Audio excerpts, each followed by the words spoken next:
Spiritual देव ज्ञान। धन्य धन्य भोलेनाथ तुम्हारी कौड़ी नहीं खजाने में। 3 लोग बस्ती में बसाकर आप रहे बिराने में। ओम नमः शिवाय। शिव पुराण विदेश्वर संहिता 14वां अध्याय। अग्नियज्ञ, देवयज्ञ और ब्रह्मयज्ञ का वर्णन।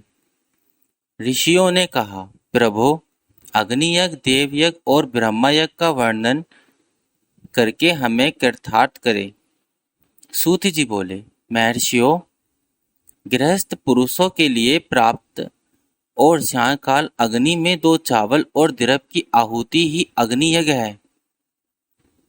ब्रह्मचारियों के लिए समिधा का देना ही अग्नि यज्ञ है, अर्थात अग्नि में सामग्री की आहुति देना उसके लिए अग्नि यज्ञ है। द्विज का जब तक विवाह न हो जाए उसके लिए अग्नि में समिधा की आहुति, व्रत तथा जाप करना ही अग्नि यज्ञ है। द्विजो जिसने अग्नि को विसर्जित कर उसे अपनी आत्मा में स्थापित कर लिया है, ऐसे वानप्रस्थियों और सन्यासियों के लिए यही अग्नि यज्ञ है कि वे समय पर हितकर और पवित्र अन्न का भोजन कर ले। ब्राह्मणों, सायकाल अग्नि के लिए दी आहुति से संपत्ति की प्राप्ति होती है तथा प्रातःकाल सूर्य देव को ही आहुति से आयु की वृद्धि होती है। दिन में अग्निदेव सूर्य में हो प्रविष्टि हो जाते हैं, अतः प्रातःकाल सूर्य को दी आहुति अग्नियज्ञ के समान ही होती है। इंद्र आदि समस्त देवताओं को प्राप्त करने के उद्देश्य से जो आहुति अग्नि में दी जाती है वह देवयज्ञ कहलाती है। लौकिक अग्नि में प्रतिष्ठित जो संस्कार नियमित हवन कर्म है वह देवयज्ञ है। देवताओं को प्रसन्न करने के लिए नियम से विधि पूर्वक किया गया यज्ञ ही देवयज्ञ है।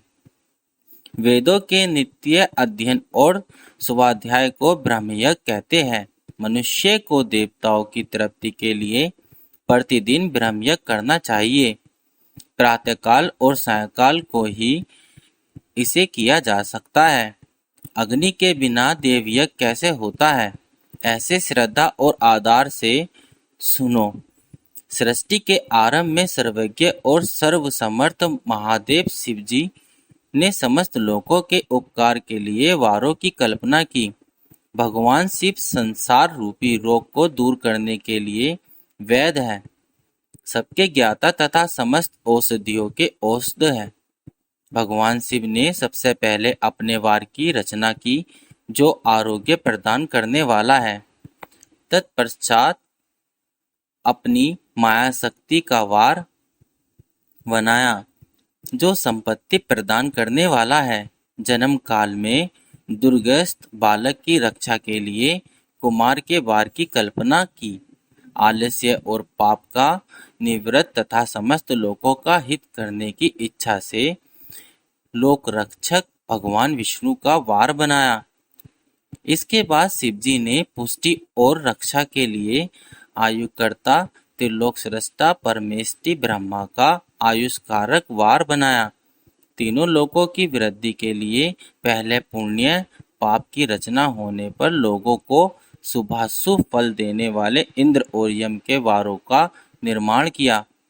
ये वार भोग देने वाले तथा मृत्यु भय को दूर करने वाले हैं। इसके उपरांत भगवान शिव ने 7 ग्रहों को इन वारों का स्वामी निश्चित किया। ये सभी ग्रह नक्षत्र ज्योतिमय मंडल में प्रतिष्ठित है। शिव के वार के स्वामी सूर्य है।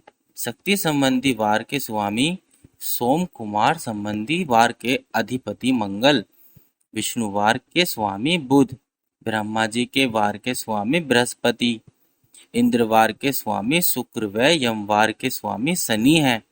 अपने अपने वार में की गई देवताओं की पूजा उनके फल को देने वाली है। सूर्य आरोग्य और चंद्रमा संपत्ति के दाता है। बुध व्याधियों के निवारक तथा बुद्धि प्रदाता है। बृहस्पति आयु की वृद्धि करते हैं। शुक्र भोग देते हैं और शनि मृत्यु का निर्वाण करते हैं।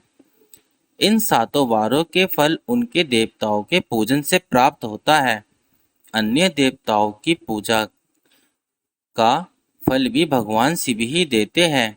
देवताओं की प्रसन्नता के लिए पूजा की 5 पद्धतियां हैं। पहले उन देवताओं के मंत्रों का जाप, दूसरा होम, तीसरा दान, चौथा तप तथा पांचवा वेदी पर प्रतिमा में अग्नि अथवा ब्राह्मण के शरीर में विशिष्ट देव की भावना करके 16 उपचार से पूजा तथा आराधना करना। दोनों नेत्रों तथा मस्तक के रोग में और कुंज रोग की शांति के लिए भगवान सूर्य की पूजा करके ब्राह्मणों को भोजन कराए। इससे यदि प्रलभ प्रारब्ध का निर्माण हो जाए तो जरा एवं रोगों का नाश हो जाता है। इष्ट देव के नाम मंत्रों का जाप वार के अनुसार फल देता है। रविवार को सूर्यदेव व अन्य देवताओं के लिए तथा अन्य ब्राह्मणों के लिए विशिष्ट वस्तु अर्पित करे। यह साधन विशिष्ट फल देने वाला होता है तथा इसके द्वारा पापों की शांति होती है। सोमवार को संपत्ति व लक्ष्मी की प्राप्ति के लिए लक्ष्मी की पूजा करे तथा पत्नी के साथ ब्राह्मणों को घी में पका अनन भोजन कराए। मंगलवार को रोगों की शांति के लिए काली की पूजा करे। उड़द, मूंग एवं अरहर की दाल से युक्त अनन का भोजन ब्राह्मणों को कराए। बुधवार को यदि युक्त अनन से भगवान विष्णु का पूजन करे। ऐसा करने से पुत्र मित्र की प्राप्ति होती है। जो दीर्घ होने की इच्छा वह बृहस्पतिवार को देवताओं का वस्त्र, यज्ञोपवीत तथा घी मिश्रित खीर से पूजन करे। भोगों की प्राप्ति के लिए शुक्रवार को एकाग्रचित होकर देवताओं का पूजन करे और ब्राह्मणों की तृप्ति के लिए षट्सन युक्त अनन दे।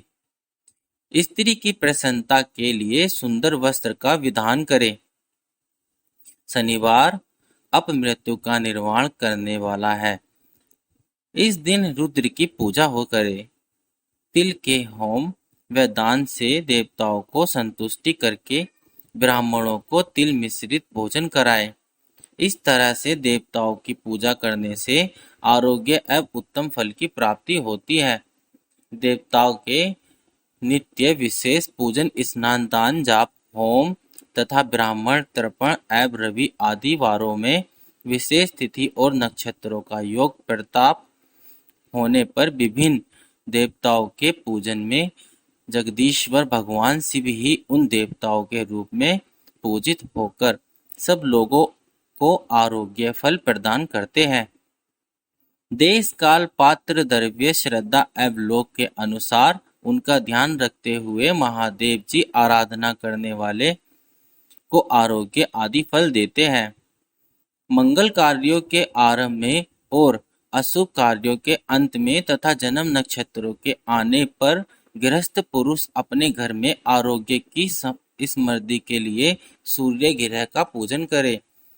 इससे सिद्ध होता है कि देवताओं का पूजन संपूर्ण अभीष्ट वस्तुओं को देने वाला है।